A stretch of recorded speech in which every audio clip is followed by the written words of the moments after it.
Thanks, John. Can you chaps hear me through there? Can you hear me on the other side? All right. I'm just start by saying that I'm no expert on mules. I'm just an enthusiast, and so hopefully I can pass some of this enthusiasm over to you. Um, I think anybody who lives with horses or has an interest in horses has a desire to breed horses. It reminds me of a story of a young farmer. He had a career in Johannesburg, and he went down to back to Albany, his home district, and he had a sort of family function, and a couple of old aunts cornered him and said, what are you going to do here now that you're back on the farm? And he said, well, I'm going to plant farm some pineapples and some angoras and some bonsmaras and horses. And the old aunt said, there are three ways to go bankrupt with farming. The quick way is with gambling. The fun way is with women. But the sure way is with horses. But she said nothing about mules, eh? So Uncle Richard Uncle Richard Allendale told me how they had Percherons in the old days. And the Percherons did everything. On the Lucerne lands, the Percherons pulled the mower to mow the Lucerne, and then they pulled the rake to rake it, and they pulled the press to press the Lucerne, and then they pulled the wagon to cart it out. And I said, well, what do you do with all the Lucerne? He said, no, we fed the Percherons.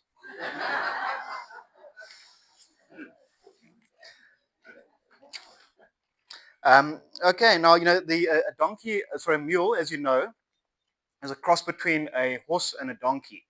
I'll sort of start a little bit about a donkey. It's one of the most underrated animals that you'll ever find. People, what do you say is more intelligent, a donkey or a horse? And look, there's only one winner by a long way. A donkey is considerably more intelligent than a horse, and we forget that. And they're very smart animals. I've got various donkeys on the farm. I've got two big breeding Spanish donkeys. In fact, all my donkeys are Spanish donkeys, and two geldings, and all of them came to me unhandled and wild. I wouldn't not wild, but unhandled. So you couldn't put a halt onto them. You couldn't get close to them easily. And I had these two young ones, and I despaired because they came as sort of 18 months old animals. They're both colts at the time, and I just couldn't get close to them. Every day I went there, try and get a little bit closer, and they just always be away from me. And then one day I did nothing different. One day they just suddenly all over me, and they're like puppies. They seek affection, and they're amazing animals. And what happened is that they had, been judging me effectively, watching me, and then the day came when they said, "Well, this chap's not so bad. We'll accept him into our corner." And then I've got another one that he's a breeding stallion. He was always a little bit offish, and then but you could get to him. And then I sent him into the veld with the mares, but he got quite wild. I mean, we go there and try and bring him in. You couldn't get within 50 yards. Go there on horseback. You couldn't get. If he saw the horses coming, he just ran away. And he went to live with a zebra. Now remember, for him, a zebra is as close to his kin as a horse's. So it's not really surprising in that respect. But he even left his donkey gelding brothers. And he lived with the zebra for months. And then now, 2 weeks ago, he's suddenly back at the house, absolutely beaten up. The zebra had given him a real mauling, I presume. And now he's tame again. He just decided that it's time to get back to where he was. My own interest in donkeys and mules started with donkeys in particular. Have you ever read the book Jock of the Bushveld by Percy Fitzpatrick? Remember the character Rocky? I've even got a donkey named Rocky. Rocky had a few donkeys, and then he went through what was in the Eastern Transvaal, and he'd go for months at a time. Just these pack donkeys. He came from, the reason he's called Rockies, he came from the Rockies in Canada, immigrated to South Africa, and he would just, him and his donkeys would be traipsing the veld. And the relationship that he had with his donkeys, the sort of gentle, quiet part, was quite amazing. And that got me interested. The other thing that got me interested in mules to start with was my great-grandfather's diaries. Tom Murray, that's Auntie Margaret's grandfather, he lived at Rudderblom, and his brother Arthur lived at Bloemhof. And in the turn of the last century, 1900, there are lots of mules in South Africa. Mule breeding was a common thing, but and yet the two of them, Arthur and Tom, formed a partnership. They chose to import a pair of mules from Argentina. Now you wonder, there are enough mules here in South Africa. Remember, if we import a stud animal like a bull or a ram, you can get the benefit of that animal for generations to come. The breeding goes all the way through. And yet a mule is a once-off. You don't breed from it. So they valued this pair so much that they paid £96 for it. And then a few years later, Tom bought his first motor car for £98. So it was equivalent of a motor car, that they could only use effectively as a piece of machinery, like a tractor. And yet it is worth their while, So I realized that there must be some real value in mules. The second thing, of course, is that pair of mules could have been expected to work for 30 years. Mules can work way into the late 30s, and they reach the age of 40 and maybe doing lighter work. But the point is, it's a long-lived animal, long-lived piece of equipment. Now, mules have got the reputation for being stubborn. And it's a very interesting origin for that story, is that donkeys originated in the Mediterranean hills, and horses originated on the steppes of Eurasia. Now, when the scientists tell us when the horses lived in those days in pure nature, they lived in big bands the way our zebra do. And they were attacked by predators.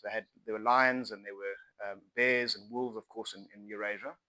And what would happen is the band would be attacked, the herd would be attacked, and then they'd run, and the slowest animal gets killed, just like a zebra nowadays. And so that is a horse's instinct. If it's under pressure, it flees. It's a flight animal.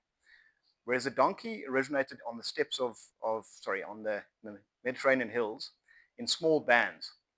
And when a donkey is under threat by a predator in those days, it would stand and fight, stand and think, and look at the situation and fight. It can't run because it's going to get caught. And that goes all the way back to today. If you have a donkey and you put it under pressure, not chase it to kill it, but you put it under pressure, you confuse it, you get cross with it, its instinct is just to stand. They just stand. And that's the mule inherits some characteristics from the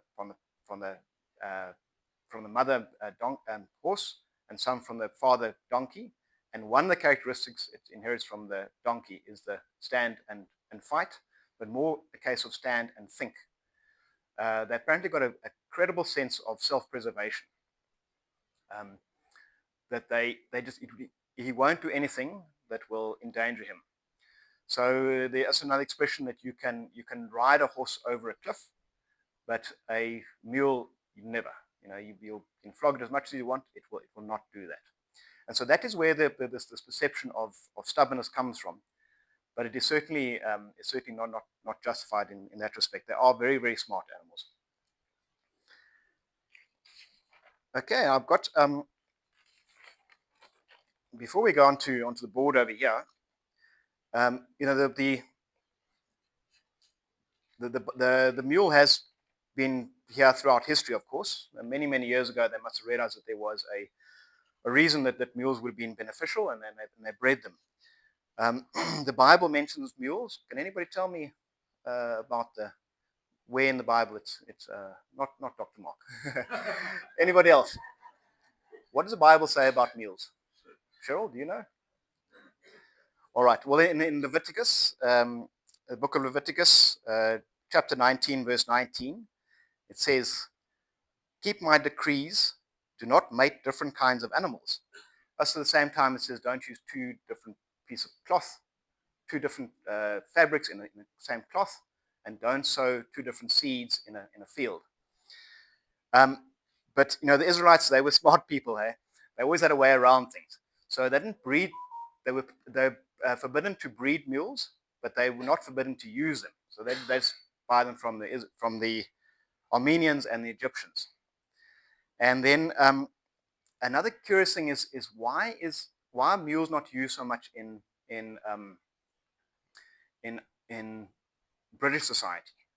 It's a continental thing, European continent, and an American, US, and South America, particularly South America.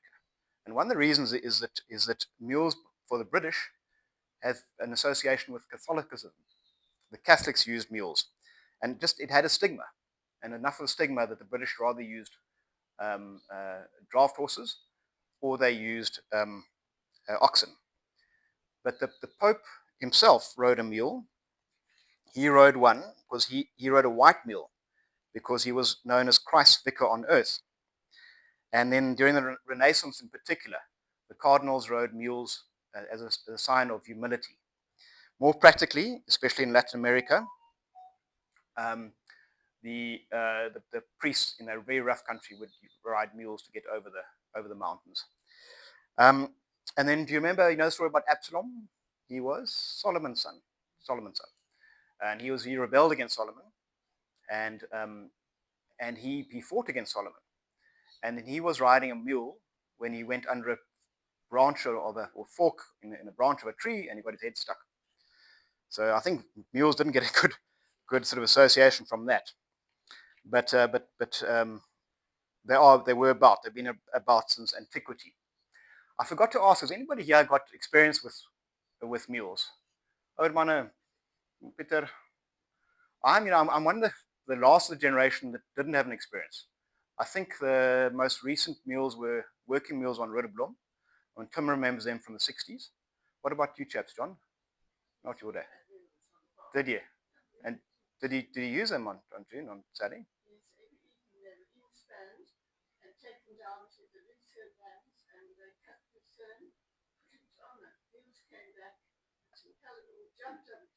Yeah.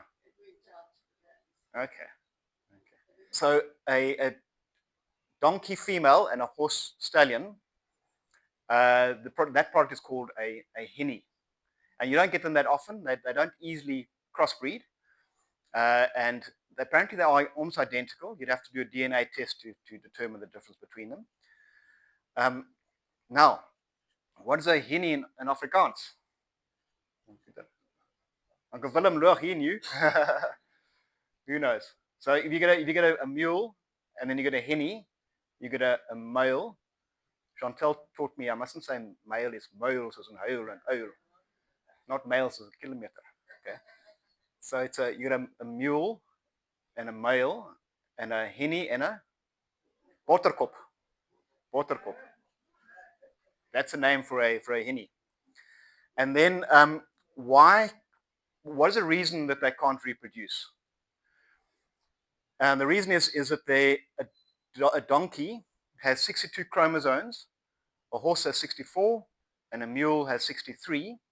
And if you've got uneven number of chromosomes, then it's much more difficult for conception.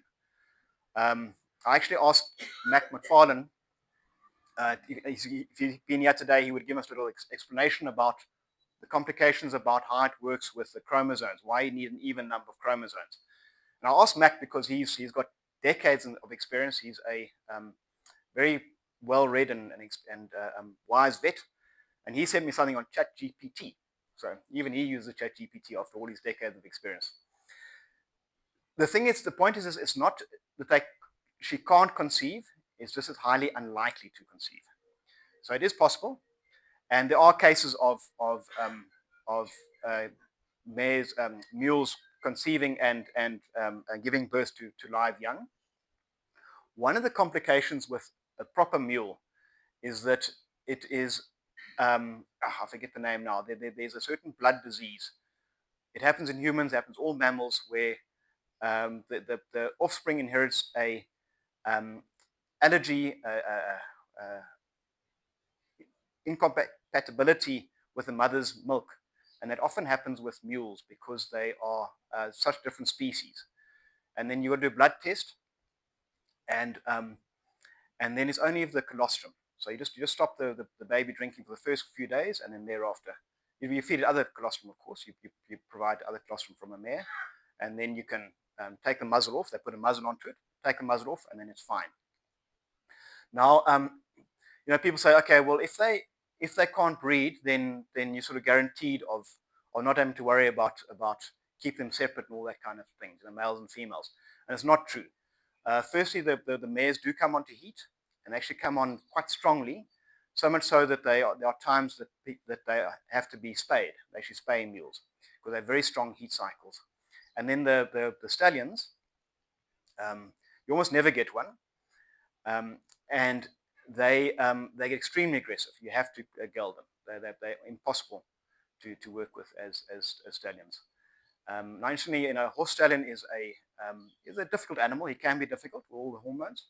A donkey stallion is much worse than a horse. They'll be fine for years and years and years and years, and then one day they'll just snap.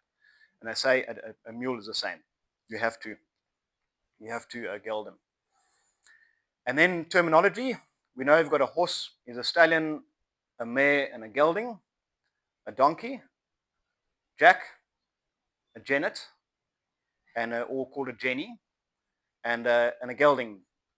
And a mule, you don't really get you get a colt, but you don't get a stallion as such. A gelding mule is a John, and a mare is a Molly. We've got a one John. Molly isn't Judy Dugmore, isn't her family name Molly? Was one of her sisters, and we've got a Jenny too. I sort of alluded earlier to how somebody lives with a mule and he works. They, like donkeys, they thrive with a single handler. I'm going to read you a passage from The Plains of Comdeboer by Eve Palmer. It's very much a local story. And so there was a man on Cranemere called Oliphant, and he worked with the mules. Now, remember, in those days things were much less rushed. You would the mules would be stabled, like June said. Every morning the groom comes out, the handler, and he brushes them, he feeds them, he takes them out to work, they come back, they get fed. There's no sort of stress about finding food. Everything goes slowly and in routine. And that's what the animals like. And they like the same handler for decades if possible. So you just indulge me, a bit of a long story here, but it's quite lovely. Mules and horses were an important part of Cranemere before the days of motor cars and tractors, and George would have only the best of them. George must have been Eve's grandfather, hey? Is that right? His cart horses were Punch and Hamlet, Devil's Skin and Satan, splendidly fast and strong, and with these he used to fly into Pearson, the stones and dust spurting on every side. His mules matched them in excellence. He finally acquired a team of 12 great handsome animals bred in Montevideo, and these were famous in the district. Now remember, Montevideo is just over the river from Argentina, so it's quite possible that there were the same exporters from Montevideo. I've been there, it's a lovely city in Uruguay. When any cart or wagon in the neighborhood seemed irretrievably stuck, someone would always say, "Send for Palmer's mules," and they always did the trick. Oliphant lavished on these mules, on every succeeding mule that lived on Cranemere, the most passionate and tender love. He tended them and their harness with devotion. He would talk to them, coax them, scold them, flatter them, joke with them, tell them his difficulties and his joys, and as they turned their heads and moved their ears, it was clear that they listened and understood. Now these animals from Montevideo, living in Pearson. The Anglo-Boer War was a time of great tribulation for Oliphant. For 4 of his mules were commandeered by the British Army, and 1 was stolen by a Boer neighbor, who rode away on it to join Milan's commando. There remain today some of the letters concerning this mule, endless correspondence between the Palmers and the British forces, who finally acquired the animal. My grandfather, doubtless driven to desperation by Oliphant's swimming eyes, finally offering to charter a truck to transport the mule to the nearest station to the farm. Oliphant had his day. The war ended, and as Cramere's representative, he went forth to claim his darlings from the great military compound in the northeastern Karoo, where they had herded the thousands of mules commandeered by the military throughout the war. I wonder, they must have been like Hanover or somewhere, Richmond or somewhere. He had not seen his mules for 2 years. Shaking with excitement, he presented his credentials. "I've come for my mules, boss," he said. The officer looked at the thousands of milling animals and laughed. "You can have any 4 mules," he said, "but you'll never see your own again, you know."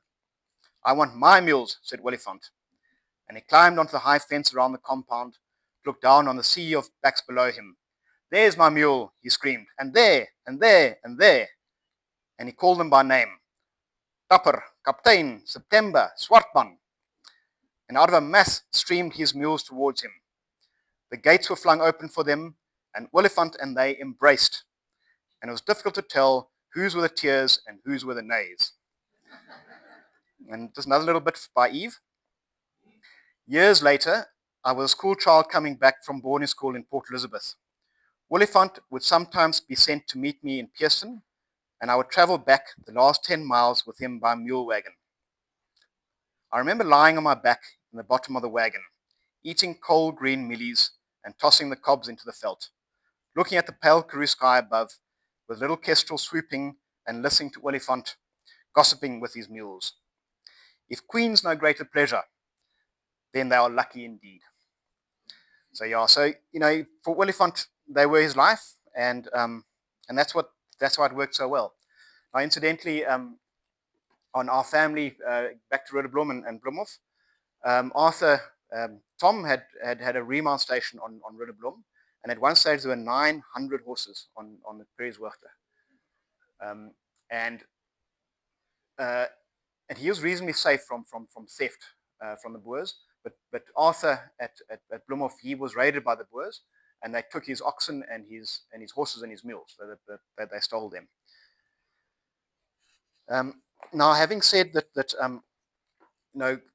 stallions are so difficult, mule stallions are so difficult. Denace Rates mentions in his book On Commando that he was a young man, young and very fit and strong.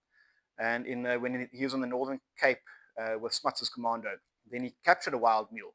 And he said for 4 days they just fought and bit and kicked. And then he rode that mule for 1,000 miles. For 1,000 miles he rode that mule. Now, the differences between mules and horses, you can't have the perfect animal. So there are differences. One of the differences is that a mule and donkey can see all 4 feet simultaneously. So when he's walking, you can see his 2 back feet and two front feet. And that, as a result, they're a lot more sure-footed. I sometimes describe to people the difference between a horse and a mule. I say if you're in one side of the district, they're on our side there in the sort of Kronisplaas Valley, and you'd want to get over the mountain to the Ordnansie Valley. The best way is with double cab bucky, all these gravel roads, all the way around. And double cab bucky, it's got air conditioner, it's pretty comfortable, got a bit of speed.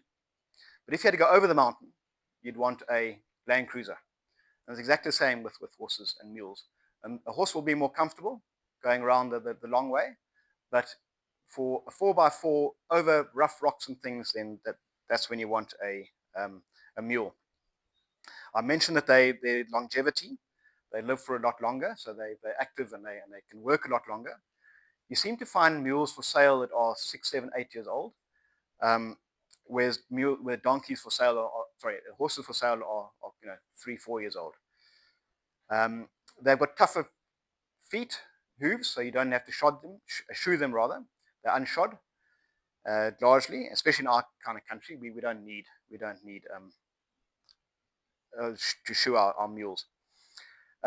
Then there must be some disadvantages, and the very first obvious one is that they're much slower. A mule is much slower than a horse. So for any horse sport, almost every single horse sport involves speed, and that's why you don't see mules. You do, fun enough, now see them in dressage and a little bit of jumping, but largely speaking, you won't find mules in any horse sports. And the second thing, of course, is that they are harder to train. You've got to know what you're doing. to train a mule. And then another disadvantage is that a mule has a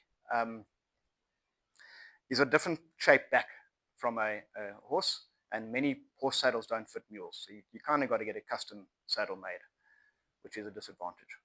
Remember, there are three ways, general ways to use a mule. One is riding, which is reasonably modern. The main one would have been pulling a cart or a piece of equipment.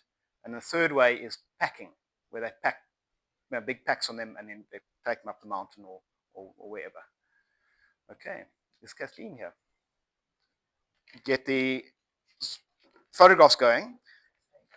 3 years ago now, I went to America as a bit of a pilgrimage. I went backpacking. I nearly got turned away at the airport because they couldn't believe a 50-year-old would go backpacking for 5 weeks without any accommodation. But I did. I managed to get there. And then I went to something called the Bishop Mule Days, which is the world's biggest mule festival. So we'll see some photographs from there. And I have just got some other photographs of. Which one's you? That's rather big. I didn't realize it was going to be so big. So that let's go back one. That's my little Molly mule called. Let's go back. Is her name's Zena? All right. And then she's my young Molly. So she's a filly. And then the next one, please, Kathleen. So this is a little mule I bought near Stainsburg, just on a whim. She's a little pony mule. She's grumpy and yeah, but she's a tough little thing. She can actually pull a cart. I'm afraid I didn't bring a photograph of a cart. I bought a cart at a sale, and she pulls that cart, and then she packs. We pack, hunting animals off the mountain with her. Her name is Bunny, but she got long ears and looks like a little rabbit. But she actually came with the name Girly. Now, we've got a family friend who was a Anglican minister in Grahamstown and various places, and he loves hearing stories about my mules. He always send him emails or photographs of mules, the donkeys, the horses. He just loves it, laps it up. Retired now, living in Scotland where it's cold and miserable, and he kind of lives through these stories. And I said, I've got this lovely little Molly mule called Girly. And he said, you must please just change the name of Girly. Because when he was the parish priest in Montague, they lived in Montague for a while. He said Girly was the name of the town's most prominent prostitute. So she got a new name called Bunny. Okay. Next one. So that's just one of my donkeys in the foreground and some mules and horses there. Yeah, carry on. This is my main riding mule. His name's Valentine. I backed him myself. I'd never even backed a horse. Backed as in get onto him. Not quite the same as training. And I can ride him. He just doesn't do much. You get on him and he stands. And I know if I whack him, he's going to throw me off. And he's a big animal like this. So he's sort of a work in progress. But I do work with him. Yeah. I have. He's a lovely animal. We'll see more pictures of him later. Okay. That's my main donkey. His name's Carlos. He stands 15 hands high. Beautiful animal from Malmesbury. And he's a Spanish donkey. His another one like him is a sire of my Valentine, my other mule, the one you saw a minute ago. Okay. Can you do what? Play tennis. You can bray from Malmesbury. Okay. Now, this interesting little story is an indistinct photograph. When we drive to PE, everybody we used to look for those, the elephant, on the side of the road there. I always go, as you go past Armadale and then you get to Leonard Wright's farm. If you look on the right-hand side there, sometimes you're lucky enough to see the mules. There's some wild mules. Has anybody seen them? Have you? And but they're wild, You stop there and they run. Unfortunately, the sun in late afternoon is always in the west, so you can't get a nice photograph. And one of them is a stallion, and one's a Molly, and then there is I presume the father is a donkey that's with him. Now, I keep thinking to myself, if you were very good at training, you could get hold of that stallion, you'd have a magnificent animal, but He must be 7, 8 years old, and you'd have to really know what you're doing to train him. Okay. We've got things slightly backwards now, but that I went to this festival, and like Grafnet's got a strip tasting and all sorts of festivals. They have the Mule Festival, and even in the shops, and they had little mule memorabilia. Okay, so these are just photographs. When you talk about that the mules are magnificent riding animals, they are cheating slightly. They're using donkeys with more refined features, like more refined head, and you mate it to a Arab, the finer Arab, or a quarter horse, and you get magnificent riding mules. So there are quite a few examples here of riding mules. Look at the kit on that animal. You just picture yourself going way into the mountains. Okay? Yeah, look at that. And that's not that big, heavy mule that we're used to. So this is quite a fun exercise here. What they do is in that arena, they would invite their teams of what they call packers. And you see there's a horse in front, and 1, 2, 3, 4, 5 mules. And there are 10, 12 teams, and they just let all the mules into that arena. And they run around and they chase them and they just mill. And then you have a team, there are 5 of you, and you've got to run in there, and your kit's all in piles, and you've got to round up your mules and catch them and pack them, and then they've got to lead them out, run them out of the arena, and they've got to go all the way around. Because remember, the packs may fall off, if you haven't tied them on properly. And only when they come back is a one winning team. It was quite fun to see all that. Okay. This is the biggest, apparently the biggest non-motorized parade in the world. There were 700 mules around that weekend, and most of them were on this parade on the Sunday. There's just a few of them, I think, Kathleen. So just keep going. There we go. You may read, if you're familiar with this kind of story, there's a 20 mule team, 20 mules in that team, and they're pulling a borax wagon in the mine. They mine borax in the Death Valley in California, in that desert. Okay, keep going. And then there's somewhere along the line, there's actually a donkey. I think that's a mule, yeah. There we go. So that's actually a riding donkey. And when I got my donkeys, I thought I'd ride with them, but they're just not. There are too many other things to ride. But they're lovely animals. And look at that big, beautiful animal there. There's more of the parade. Now see, there's a little mule. You can have any size mule you want. You just make the right size donkey and the right size horse. And these are sort of pack donkeys. They've got these American flags, and just go around there. And they do little loops. Now there's that mule. I couldn't see over his back. He was this high, and they haven't got a wither the way a horse has. A horse has got a wither like that, and you measure the height of a horse on that wither. So a 15-hand high horse is going to be smaller than a 15-hand high mule, because a mule hasn't got that hump. But there were 2 of them like that, and they were like this. I couldn't see over their backs. Magnificent animals. So they would be in a cross between Percheron probably and a Spanish donkey. Now that is so that's one of the stud donkeys, and that one's famous. You look in all the mule registries, he's sired hundreds and hundreds of mules. But again, it ends there. It comes to an end. Okay. Yeah, there's some old timers with their mules. Lovely to see. I asked them if I could take a photograph. They're all very obliging.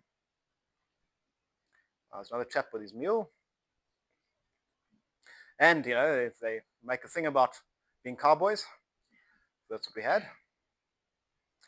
This chap was very interesting. Actually won, that mule won the sort of overall event in that, the working mule. Sounds like Mexican music. And that's another beautiful mule. You see how they are breeding them to be more like horses in a way, so they almost get the best of both worlds.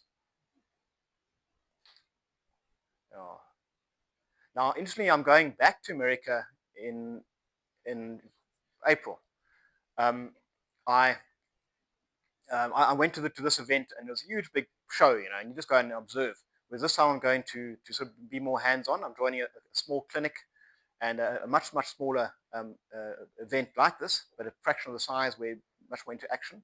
So I'm looking forward to chatting to people and hopefully stay on some farms and things. Okay. Now, those are riding donkeys. So the same people who own that stud donkey, then they would have riding donkeys, and they go to the mule show and display them, and then try and get some customers from the event. Okay, there we go. That was just a beautiful animal. That one. This is my So look carefully on the top left there. You'll see the horse, a white horse, and a little baby mule, and that's the day he was born. And so the story about this one was I took the photograph. I was so excited when I saw that, and then I had to herd them into a corner to take them away. I had a couple of men with me, and I herded them to the corner to get away from the donkey. And donkeys are aggressive, and like any equine, and they.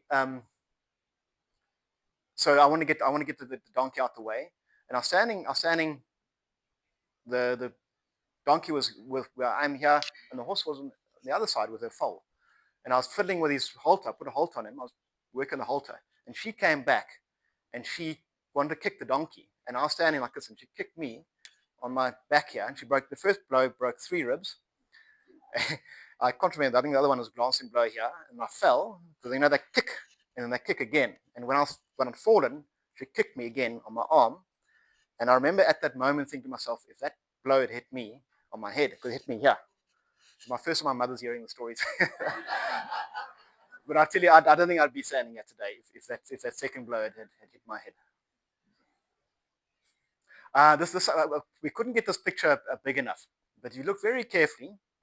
There are 3 mules standing there. I'll have to describe it to you. There are 3 mules standing there, and you look very carefully. You'll see little bells cut into their tails. So you can picture a horse's tail. Remember, mule's not quite like a horse, but closer to a horse than a donkey. It's got a long hair, and then they would cut a bell or nothing, 1 bell, 2 bells, and 3 bells. And the reason for that is quite interesting. Is that in those sort of remount stations with the army or the fire service in America, the mules all run together, and the people are the soldiers. They just get sent out, go and do this, go and do that, and they rush and they've got to catch a mule, not specific mules. And if a mule is what they call broke to pack, which is the most basic thing, it can carry a pack, then it gets 1 bell. If it can pack and it can pull a cart, it gets 2 bells. And if it's got 3 bells, it means it can pack, pull a cart, and be ridden. So if they're told to go and go riding, then they just look for the one with 3 bells, catch them. If they don't need to ride, they only need to pull a cart or just pack, then they take those ones and leave the others for somebody else. Okay. This my little Molly, she's the one I mentioned. Her name's Zena. I called an X because XYZ. She was born 2024, and it had to be a name with started with an X. So she's a lovely little animal. She's lovely. Her father's the one who runs off with the zebra. Okay. And is a poem that poem still there? You got it. Don't worry. All right, we're coming to sort of the end of the story now. Just one more thing about language. I need help from the Afrikaans sprekende mense. So I've got donkeys and horses and mules. And I say to my men on the farm, gaan haal die perde, donkeys, meile, of gaan haal die perde goed. If it's English, you talk about your equines. Hoe kan ek sê, wat is equines in enkelwoord in Afrikaans? Who knows? Yes? I don't know. Iemand sê vir my equina. Ons perde goed maar beter. Gaan haal die perde goed. All right, I'm going to end up with a story about the donkey. It's not a story, it's a poem. It's a homage to the donkey. It's a poem by Gilbert Keith Chesterton. When fishes flew and forests walked, and figs grew upon thorn, some moment when the moon was blood, then surely I was born, with monstrous head and sickening cry, and ears like errant wings, the devil's walking parody on all four-footed things. The tattered outlaw of the earth, of ancient crooked will, starve, scourge, deride me, I am dumb, I keep my secret still. Fools, for I also had my hour, one far fierce hour and sweet. There was a shout about my ears and palms before my feet. Yeah. But thank you very much. It was interesting. Thank you. My pleasure. My pleasure. Thank you.